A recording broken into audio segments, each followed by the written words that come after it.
Being optimistic about AI means also demanding that it is implemented responsibly. Being pro AI also means being pro safety. It's not about replacing our judgment, it's about improving it, discovering one new workflow, avoid one more mistake, start one new habit. And if you did that, then we've done our job. Let's join together and learn AI. We cannot deny it, we cannot reject it, we have to learn it, and we have to be ready.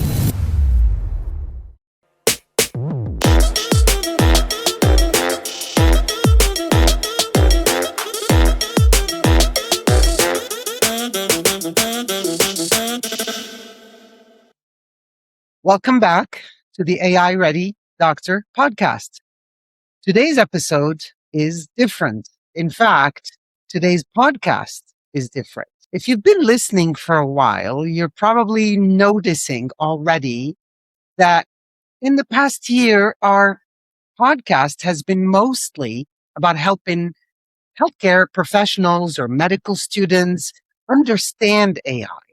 What it is and what it isn't and why it matters, where it's going. And honestly, it worked because a lot of people, a lot of you reached out to me and you had genuine questions. A year ago, you were asking, should I even try ChatGPT? Today, my late father, if he was still alive, he would be probably asking it questions. Medical students are using it. Nurses are using it. Researchers are using it. Caregivers. Some are using it well, some are using it, well, not so well, including patients. Now, I found myself asking a different question. If everyone is becoming AI users, what responsibility do I have now? I mean, you don't need another podcast to tell you AI is important. You already know that. You're already using that. What you need is somebody to help you separate what's important from the noise. This story matters. These news that I heard, what does it mean? How does it affect me? Don't make this mistake. So what we're using now for this podcast is usable knowledge. And that's what you're going to be getting. That's the new format. And each episode will have 3 parts. The first one is the news in AI. And second one is my AI confession. What did I do that I wish I did not have to share with others because, well, it's probably not my favorite moment. And then the third one is probably show me how. No theory, no buzzwords, just one practical thing you can steal today. Today, whenever you change something, you have to use or to invite somebody you trust. And it's not someone who's going to tell you everything is just wonderful. It's someone who's curious, who's thoughtful, and maybe who's willing to say, I don't know, let's just figure it out first. Well, that person for me today is Olena. And she is our guest today. And I first got to know Olena because of the Society of Critical Care Medicine, Southern California chapter. And that's not why I kept inviting her back. We kind of clicked on a lot of things. She's probably one of the most curious people I know. When I just tell her a whiff of a whisper of something, she just stops, she interrogates, she disappears for one afternoon, and next thing you know, she comes back with 5 different ways. Olena, you're an advanced practice nurse, you're a critical care nurse specialist, you're a fellow of the American College of Critical Care Medicine, you're a clinical leader at a leading institution, UCLA Health, you're an educator, you're a researcher, you're a daughter of Ukraine and you go back and give back to Ukraine and educate and teach and go on missions. And well, you're a lot of things, but first and foremost, you're my friend. Welcome. Yes. Thank you so much. What a wonderful, warm introduction. Dr. V, it's an honor to be here today. So I'm excited for this conversation. I'm really honored to be here, and I hope it's going to be that much of a usefulness and so much fun and get something that you've never done it before in your podcast. I'm happy to be a part of this journey. I love this. I love this. One of the reasons I wanted this for this episode is because, again, your curiosity. I would just mention to you, I don't know, Gemini. And a couple of days later, you're texting me, here's what I've done with this. And I created this and I teach this and I did this. And I'm like, okay, that's awesome.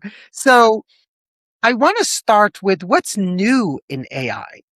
One Mm, of the reasons why I wanted to have this segment is just people hear the news from the news. I want them to hear them from us. And sometimes, like in our episode with our friend Mary, she yeah, just mentioned it isn't the technology that scares us, it is the pace at which it's coming at us. So yeah. today, I picked one story and you picked another story because they're not really about technology, they're about people. And the first one comes from Washington. You shared with me something, and I want you to share it with us. Tell us a little bit about this, what we discussed yesterday about insurance companies and Yeah, that are rushing to replace humans with AI. I What do know. you have for us? Yeah, that's I'm glad you actually asked. And to everybody, we're just thinking, oh, AI, chat GPT, something that, comes to our work and we need to do it. But like on the global perspective, okay, we have something big that behind the scenes, other people already working in the projection and magnitude of what they're discussing. You probably didn't even hear about it. Well, guess what?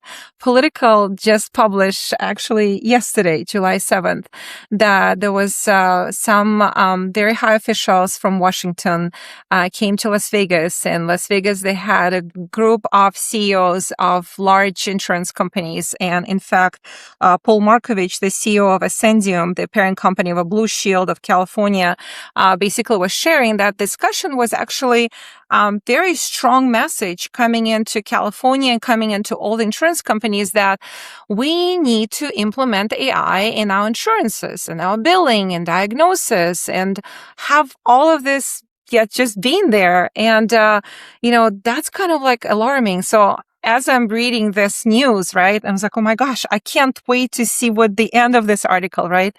So good thing to hear that actually our leaders in the healthcare industry kind of like we're not afraid to say that we're not ready.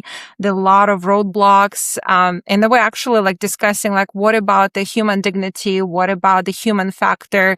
Where the data centers are? Where the information are going and who is saving that. So there are like a lot of conversation that were there. And then I wish I could be a fly on the wall, just, listening in, right? Because we're in the healthcare industry. And then just, it's good to see that Politico kind of like immediately like put it out there, like for public to see what is going on. And it's not just a technology. It's about our life because we all have insurance. Do you have insurance? I do. Yeah. Many of the insurance, actually, as a matter of fact, after you spoke to me, I went on a social media platform and I asked that question. And Yeah. many people messaged me and they Wow. were saying how they felt that it wasn't a healthcare person who Yeah. denied them service and that they are now appealing. It felt that they sent at the end of the day and in the middle of the night an answer came in that it was on no time zone other than probably an AI did it.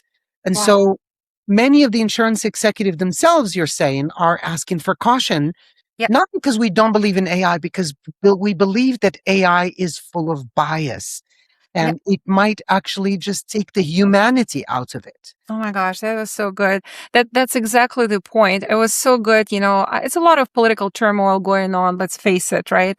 But just seeing that actually, the leaders of this C-suite people raising the same questions, like, okay, we want to care for people. And the speed of AI and diagnostics, and we hear from, NVIDIA, they're coming out that, hey, radiologists no longer be needed, Yeah. but Yeah. they're not trained on there's no algorithm to come up with a human connection. Each story is different. If you need a surgery, maybe you can deny it for one, but maybe it's really, really needed for the other. A Yeah. lot of fraud. I mean, I understand a lot of fraud is happening and we try to protect. And the argument was that having the AI kind of like filtering all the claim coming in, we can actually create some kind of like a barrier so no fraud will be happening in the healthcare system. Um, but how much of it is a fraud? How can you detect it? Yes, There's some because key, right? we Right? need Right? human oversight. Yeah. And Yeah. that is important because we need to have governance before deployment. The old thing of like move fast and break things, like the Elon Musk, you know, it might work in certain settings that are controlled, but not with humanity. It is Yeah. a biggest opportunity, but also the biggest concern. So I found your story encouraging. Yeah. And sometimes people think that being excited about AI means that we want to automate everything. You and I don't. Yeah. Being optimistic about AI means also demanding that it is implemented responsibly, Yep. because We should have healthcare is always policies, right? Yeah. balancing innovation with patient safety. Our oath is to our patients. AI didn't take an oath. I know. I know. So, yeah, The- but being, Yeah. what I say is being pro AI Mhm. also means being pro safety. Love it. Love it. Concur 100%. And I'm glad to see that from political standpoint, it's not just, like reinforcement, what needs to be done. Basically, we allowed in the United States to have a voice. Correct. That's beautiful. Yeah. I have a second story that I bring in, Mhm. and I posted it on my social media, but I want to speak about it here. Okay. So last week, one of my friends, she's a respiratory therapist, she came up to me and says, "Oh my gosh, I was looking for you everywhere just to listen. Here's what happened to me last week. I got a phone call from someone, and they told me that my daughter got into an accident Hmm. and that somebody got hurt, and she's Yeah. actually being taken away. And she needs, if I wanted to take her home, I needed to post bail." And well, at first you would think that's a scam, except that they handed the phone to what I heard being my daughter. It was her voice. She was really emotional. She was saying, "Mom, I'm so sorry. I don't know what happened. I was just rushing and somebody got hurt and I don't know what I'm going to do." And it was my daughter. Oh, She wow. was telling me emotional. Something told her to pause, and she pretended to the guy, "Let me pull over my car. I'll call you back in a second." And she called her daughter and asked her, "Hey, where are you?" She's like, "Well, I'm taking a lunch break from work. Oh, What's going wow. on?" "You mean you did not get into an accident?" "No, I didn't." And it turns out that it was an AI clone of the voice of her daughter. Someone targeted her on social media, found her, located her daughter, looked for a video where her daughter's voice was, cloned it with AI, and then performed a scam. And the story is personal for a friend of mine, but it was also reported last week in the news in San Diego of a gentleman who this happened to, and they called him, and his daughter was on the phone, and they told him that the bail was going to be high because the person hurt was a 7-month pregnant woman, Oh, my gosh. and Yeah. that his daughter was in trouble. And he posted bail to a person who looked legit, and he gave him all his $18,000 life savings. So, what's your reaction to this? Oh my gosh, this is so scary. Hassan, I have children, so this is the worst nightmare, and the story really hits to the core. As much as I want to be efficient at work, right? I don't want to use of any images, of any voices, of any of my children or my friends, literally like that, because well, first of all, how ethical is that? And then of course, as a parent, you gotta, you'll be ready. I don't know even how would I react. I don't think I would be, I don't think I have that emotional intelligence to hold on that call and call my daughter on the other line. uh So may I share with you something? Because this yeah. is about creating value for our listeners and not just Yeah. creating fear. So, and this is not something I'm going to take credit for. My friend actually told me what she did with her family after that happened. She Okay. called the children, her teenage daughter and everything, and she told them that now they have a passcode. I'm stealing that idea. Yes. So I'm stealing that we, idea. where do we get that idea from? When we work in the ICU and somebody Yeah. calls, we have to make sure that they also are HIPAA compliant, Yeah. and that they are able to hear confidential information about our patient. So Yeah. we give a passcode to the person who we have This vetted, is true. and that passcode is True. shared by family. Oh So my she god. stole the idea from the ICU. I And love it. you want to hear something funny? Yeah. It's funny because then one day, as a parent, you want to Yeah, do yeah, that. yeah, yeah. So her daughter called and she's like, what's the passcode? She's like, oh, mom, I think it had something to do with, I'm like, oh my God, facepalm, teenagers, I swear. Oh my But gosh. Yeah. the truth is, it isn't only about the passcode, Yeah. it's that it gave you the pause. Yeah. And in scams, they don't want you to pause to think.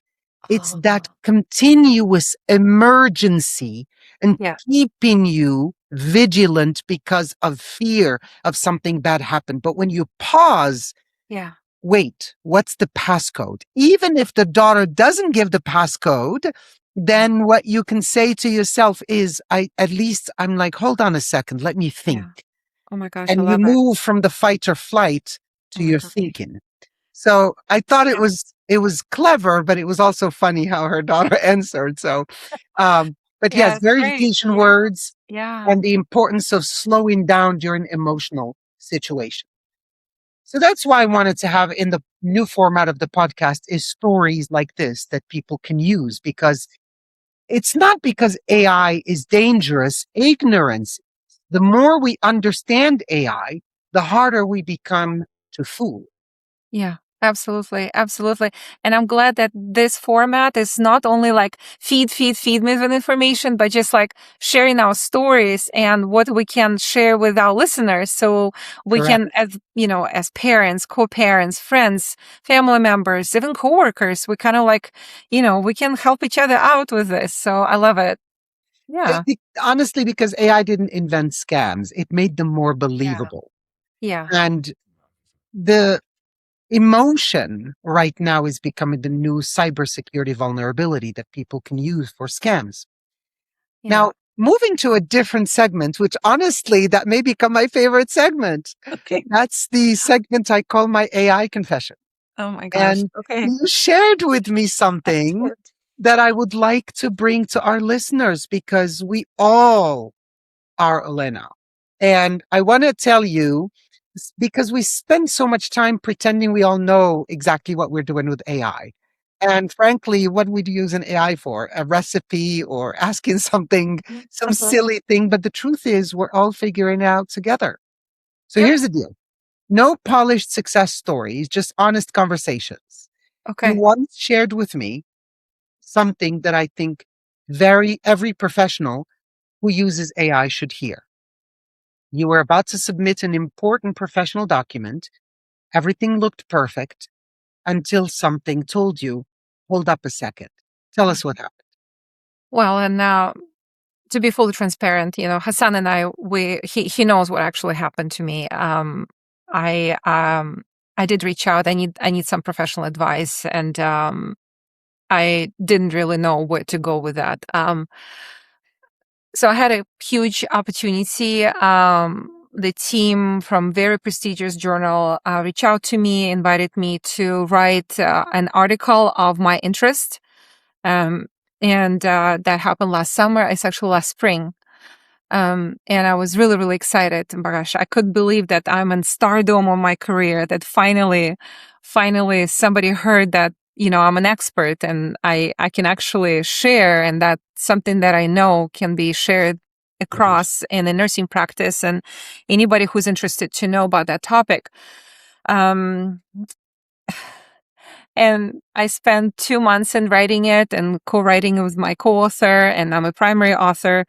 And I was like, my gosh, I got it. I cannot believe it. It's done. Oh my gosh. In August, we're submitting to everything is done. Everything is great. And my co-author is like, well, we just need help with references. So when we're submitting to the journal, it's not APA style, it's MLS style. And I'm like, what is this? And she's like, well, it's just, for the journal, you can look it up. I'm like, oh, sure. I use a chat GPT for that. I'll put it in the references and, it's going to be all good. And she was like, yeah, sure. Yeah. And I'm like, don't worry about it. I got it. I know how to do it. I convert it. No problem. So, and, as a nurse in all our nursing career, what we learn is APA format. So I don't know any other format, period. And if I'm looking up the article on my PubMed, right? So I go PubMed, this is my title, this is my article. And I go like, okay, drop down menu, which style do I need? And APA and whatever other, it's out there. So I know I'm perfect at my seventh edition. So I'm perfectly fine. So with that, that's the area that I don't know, but I know how to figure it out because I think it's not a big deal. So here I am, copy, paste, ready to go. Had my 2 screens ready. Everything is done. I'm like, okay, done, submit, send. Everybody's happy. We're in communication with the editor. Getting a phone call. And this is a phone call that you don't want to receive on professional level. And the editor is basically saying that, Olena, after careful review, we found that she used artificial intelligence in writing your article. I was in this exact chair when I received the call. I think I saw the entire life in front of my eyes.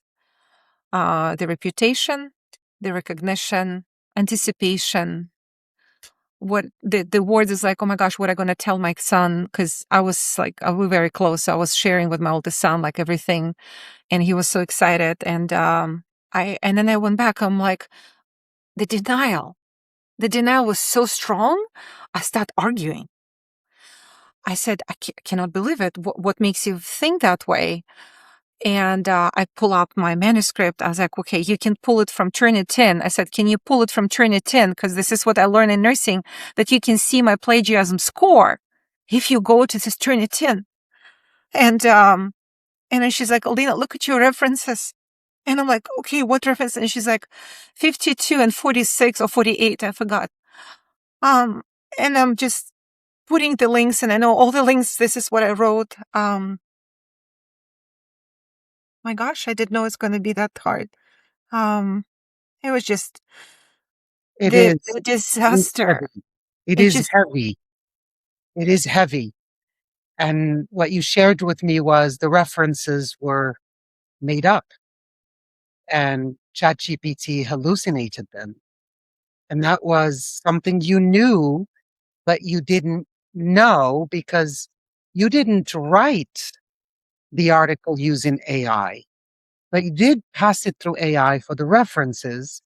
And 2 lessons to learn here. One, that phone call isn't your career. Your whole reputation in life doesn't sum itself up to that. And what seemed to be hard now is becoming a lesson you're sharing with others.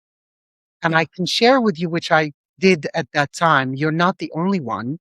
I knew others that are also clinicians and academicians that had the exact same thing. I'm a peer reviewer for a variety of journals. And I can tell you that I have found references that were made up. Oh, wow. So you are not the only one. And these are people that also take pride in what they do. They don't do it on purpose, but the verification, you didn't change, the line changed. Yeah. That, that, that's exactly what happened. So apparently, let's say I had 50 references or 48 references. Apparently ChatGPT decided, or whatever agent I used decided, like, hey, let's make it better and added up 2 more articles. So I didn't even look like, hey, I had 48 references. How come now I have 52? I didn't even look at it.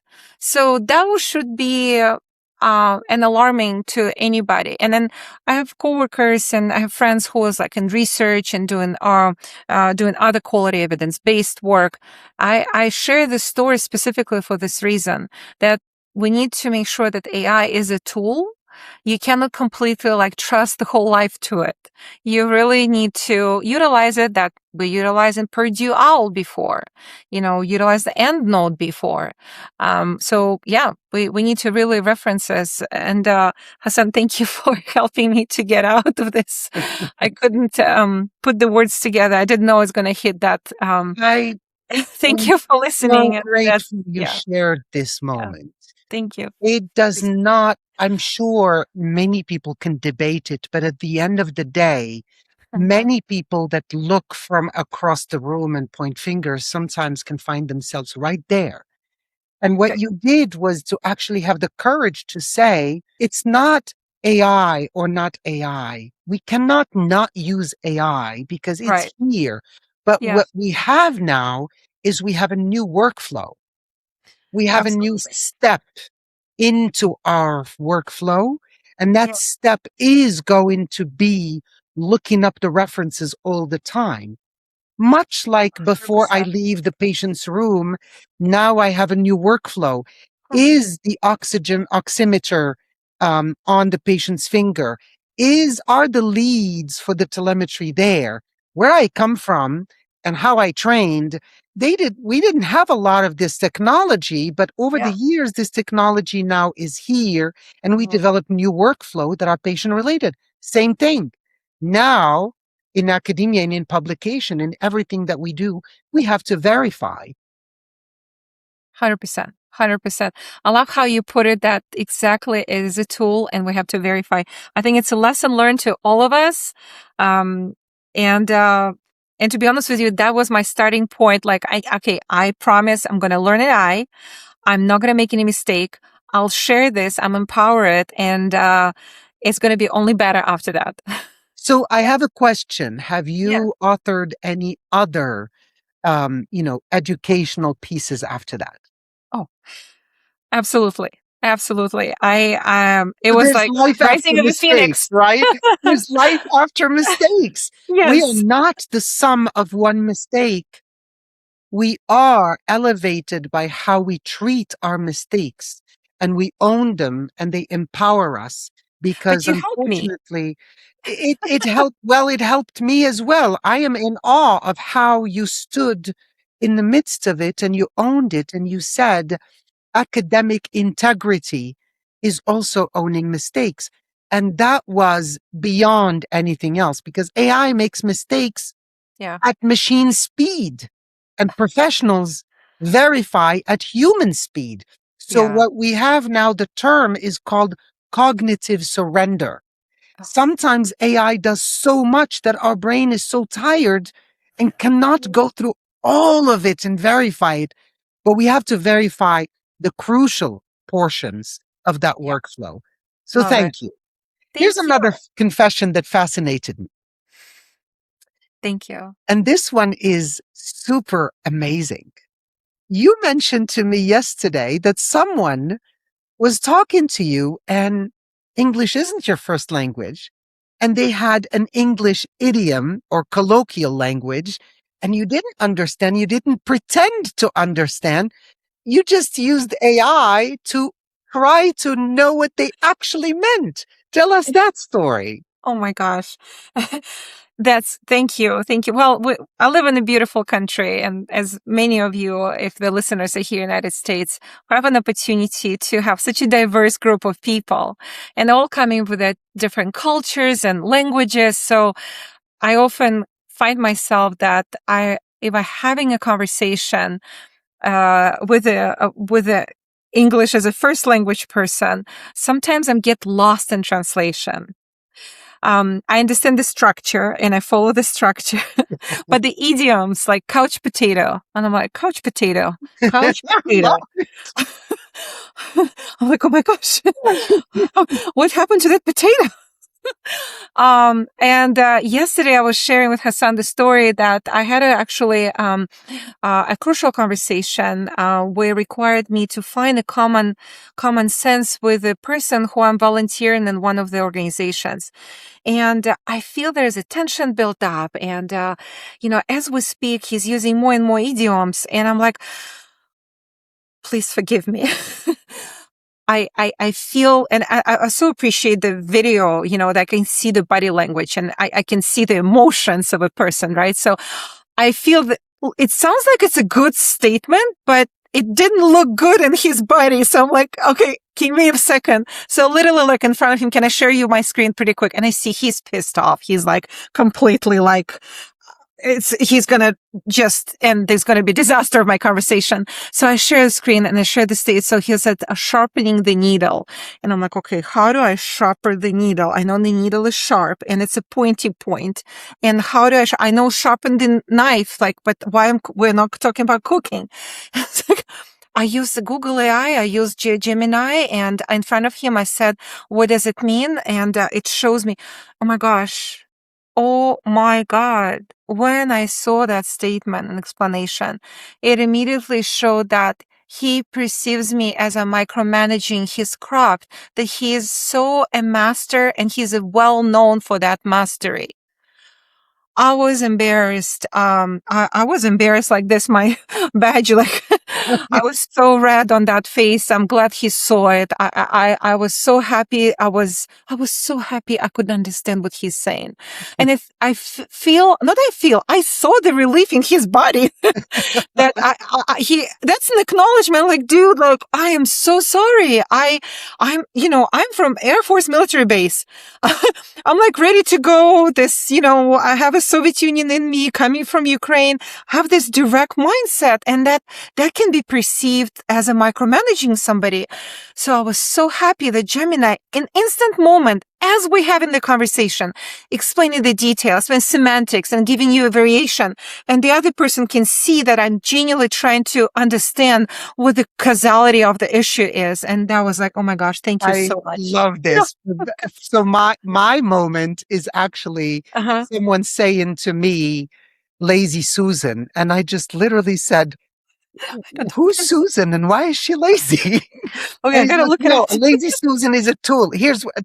Just stop. Just let's move on." I'm like, "Please Okay. let me not Okay. move on. I need to understand what you mean." So what you did, and that's the love that I have for you, is the integrity and the honesty and you're not afraid to be curious, to pause. You choose to actually interrupt the moment instead of pretending.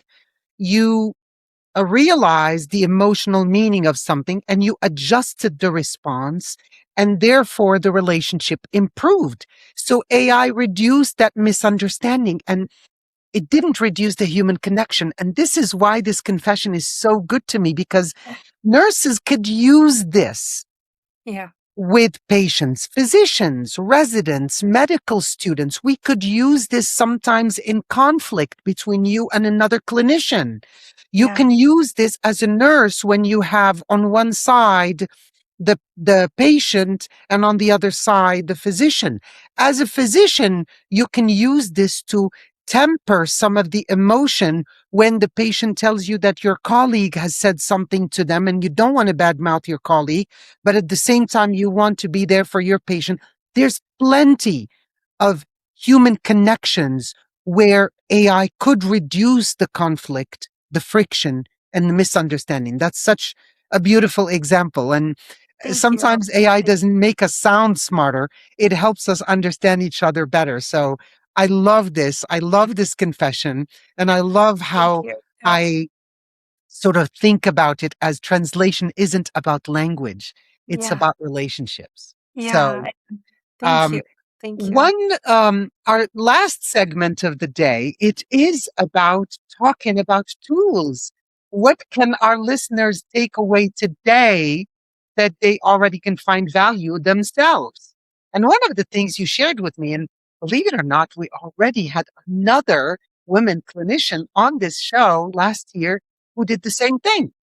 You used AI to understand better the what we call in English idioms, the legalese, Uh-huh. legal language.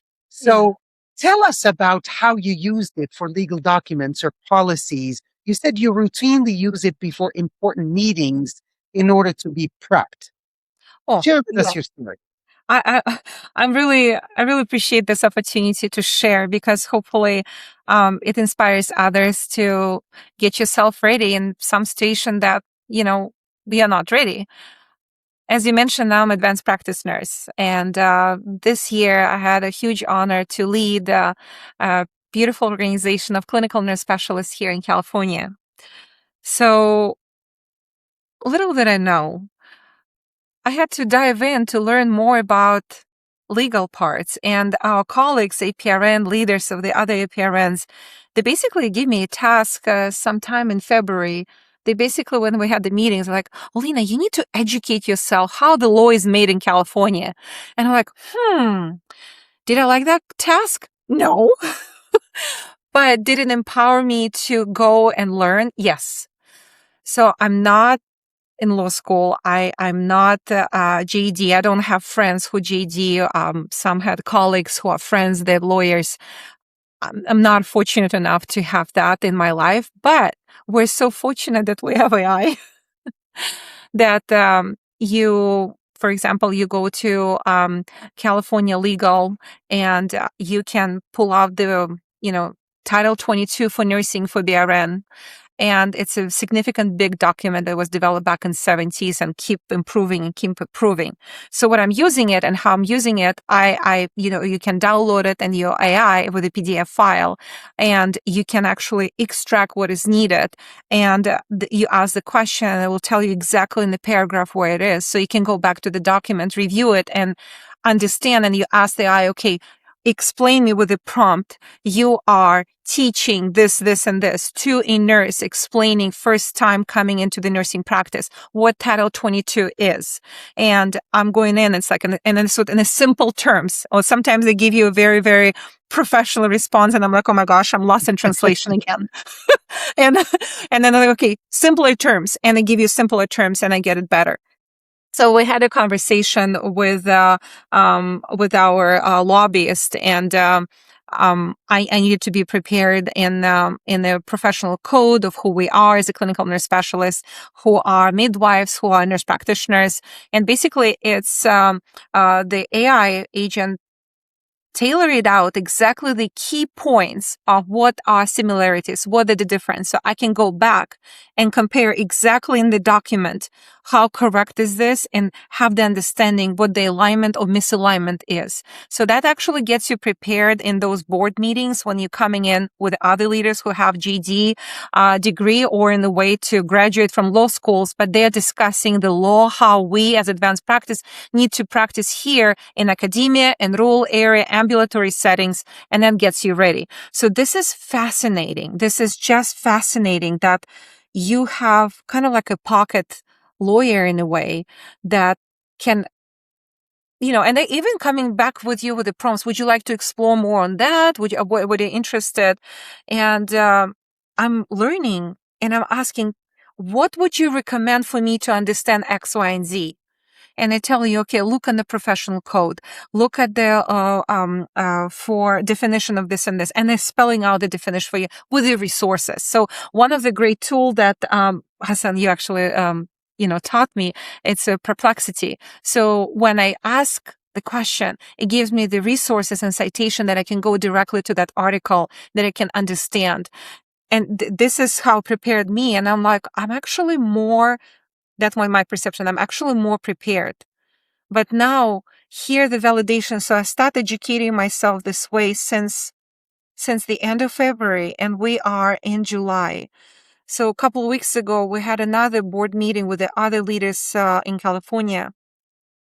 And it was a great compliment to hear from one of my, people that I look up to, that she announced it in front of everyone that, Olena, I've seen such a tremendous growth. And I'm like, oh my gosh, all my night talks with AI and kind of like goes together, and I'm understanding that. So that's amazing. So I I'm need really the grateful. empowerment tool for women in medicine Yeah. Yep. because traditionally, it's the joke that, don't you take your car to the mechanic and don't try to swindle me just because I'm a woman.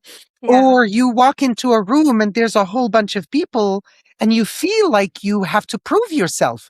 Not anymore. It's not AI replacing your lawyer. Yeah. It is AI preparing you and helping you understand your lawyer and understand before speaking to the expert. And so I Absolutely. think that Absolutely. this is extraordinary. Now, as we always said, it isn't just getting excited about AI, it's also being wary of what else to be aware of. Yeah. AI in medicine is one thing, AI in law is also moving very fast. I know. Unlike us, the law is getting very, very clear and prescriptive and much, much more quick in understanding about hallucinations in AI. Yeah. For example, if you are in a lawsuit, be very careful to upload your material to the AI because AI is not a person Yeah. and in some states may not be taken under the client lawyer privilege. And there Yeah. has been lawsuits in which discovery allowed for the AI material to be discovered by the opposing counsel and showed the strategy that was used by the defense. So Yeah. a lot of um, times you have to be aware of what tool you use, which state you're in, and what do you upload to that AI. Secondly, AI is also built, much like we know now about social media, to keep you engaged. It's literally, like you said, it prompts you more and more. So instead of cognitive surrender, giving it the power to do everything for you, what you do is you use it as your sparring partner. It's almost like you are asking it, if you were against me and you were my enemy, what kind of questions? What are the gaps in my logic? What are the holes in my argument? What is another way to look at this? Help Yep. me, give me tools or next steps, not tell me what to do.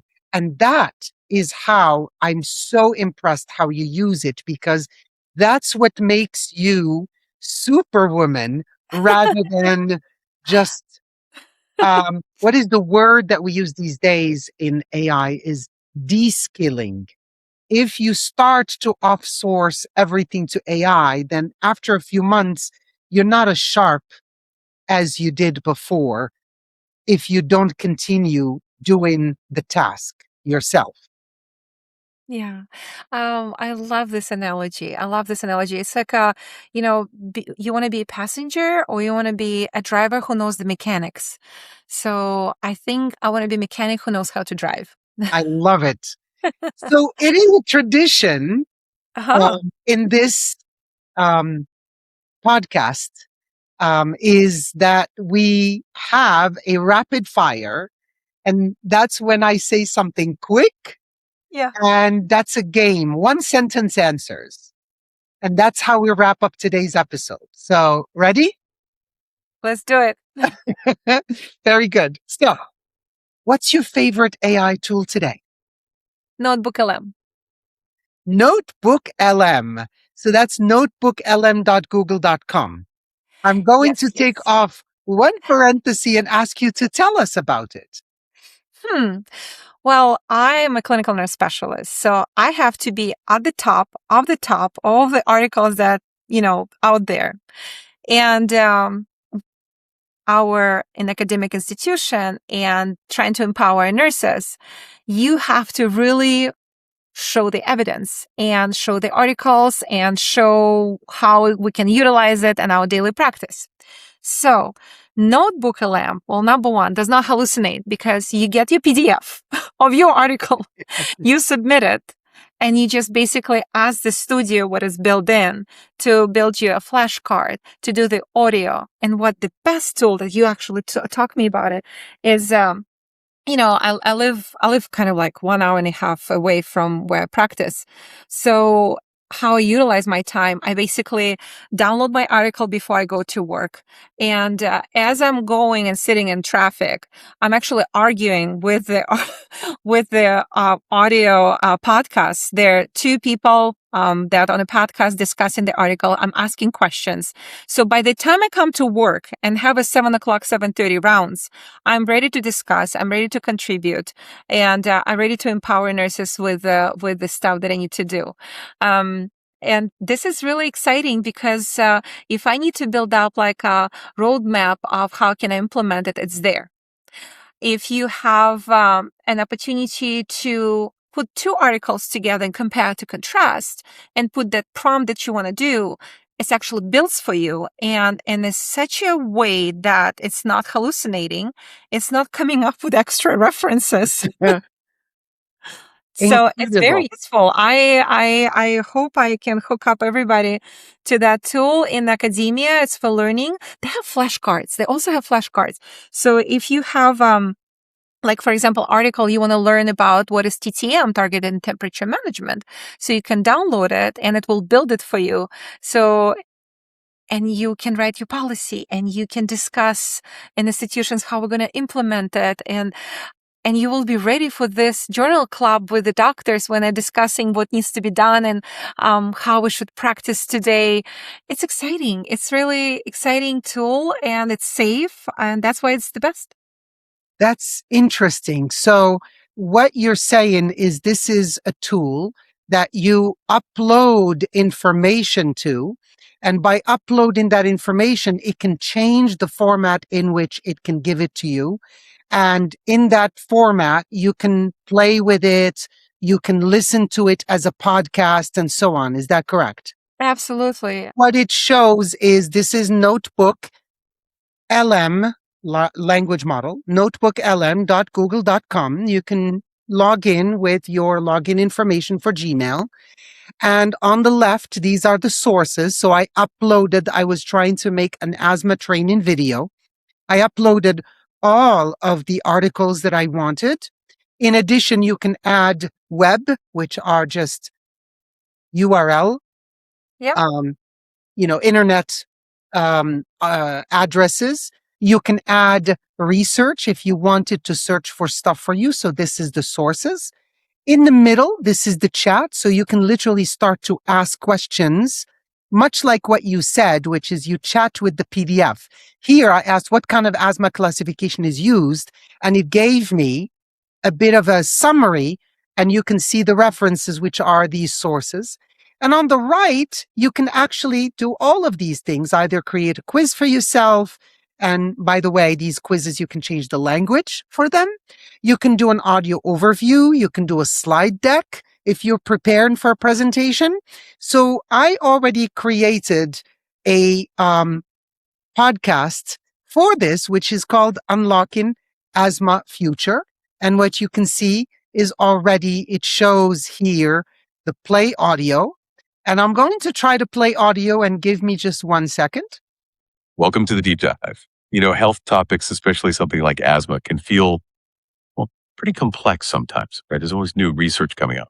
So today we're diving deep into how our understanding of asthma is really changing. We're moving past those old sort of one-size-fits-all ideas. We'll be looking at a really insightful presentation. Our listeners got something to share. Let's hear it. I want to know if you are talking about any asthma or a specific type of asthma. This is how I argue with my articles when I drive. Yes. So that is a fantastic question, and it goes right to the heart of why we're here today. Yeah, thanks for jumping in. It's actually both, but the answer is a bit of a journey. Historically, doctors did talk about just any asthma as one single homogeneous disease. Right, like everyone got the same one-size-fits-all treatment plan regardless of their symptoms. But the science has evolved to recognize very specific phenotypes and endotypes. Oh, yeah. I don't know what you're talking about. What do you mean phenotype or endotype? Oh, totally get it. Those are some heavy-duty science words, aren't they? They really are, but they are the keys to unlocking better treatment. Awesome. Let's break it down like this. How do you use NotebookLM in your life right now? Yeah, I use it for professional settings. I created a journal club in my area, and I get ready with my articles. I download it, and when I do the summary slides, if I want my nurses to compare contrast and have like a conversation about specific issues, so I actually download it. It create me one slider infographics and give you this information for me. So it seems like nurses are visual and they easier to explain certain things versus a reading 6-7 page article. You can actually, copy something of the article, you save it as a PDF, and it's highlighted exactly for you what is needed. And that's a fantastic result. The other tool, I don't know if we have time to share, I use yeah, thank you. My gosh, I love this podcast. It's so non-formal, and he kind of like goes and thank you for being such a beautiful and providing such a beautiful conversation platform. Yes. So the other one I used more and actually used it in Ukraine a lot. Gemini, and Gemini has a little bit more features. So I use it professionally. As a CNS, I'm often asked to like review the case and give a feedback. And like just recently, I reviewed the case, and usually CNSs put the recommendations. So instead of recommendation. Actually, not instead of recommendation, instead of a formal way of giving recommendation, I actually put a prompt to make a song. And I put how I wanted to, what the people need to be. I put it in a somewhat rhyme pattern, and I said, build me a song.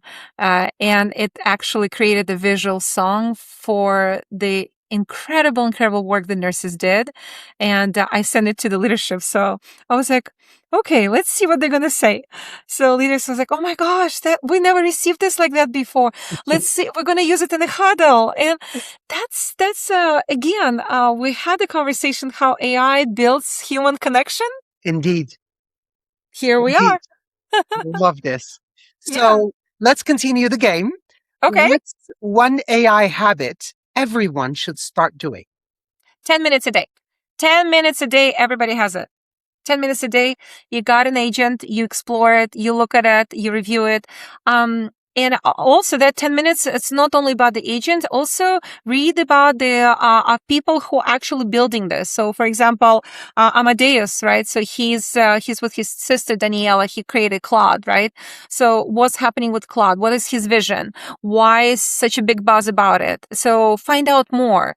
Not only the agents, see what the owners, while they're alive, they are the people that creating the vision.